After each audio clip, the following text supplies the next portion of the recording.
Air mata Indra Bekti jatuh saat bicara soal perpisahannya dengan Aldila Jelita. Indra Bekti mengaku dirinya sebenarnya tak ingin berpisah dengan Aldila Jelita, tetapi keputusannya telah bulat.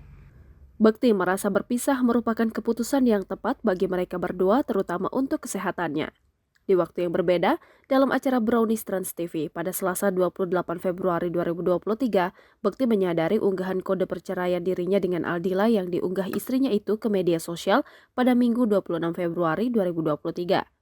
Unggahan itu sendiri muncul setelah keduanya berpisah rumah selama beberapa hari dan Aldila menghubungi pengacara mereka berdua, Milano Lubis, pada Kamis 23 Februari malam. Bekti saat ini masih memiliki keterbatasan dalam penglihatan akibat pendarahan otak yang dialami pada akhir Desember 2022, penglihatan kedua matanya sempat hilang. Namun Indra Bekti menyadari bahwa keputusan untuk berpisah akan mempengaruhi keberadaan lingkungan pendukung dirinya untuk sembuh, yakni dari keberadaan anak dan istrinya.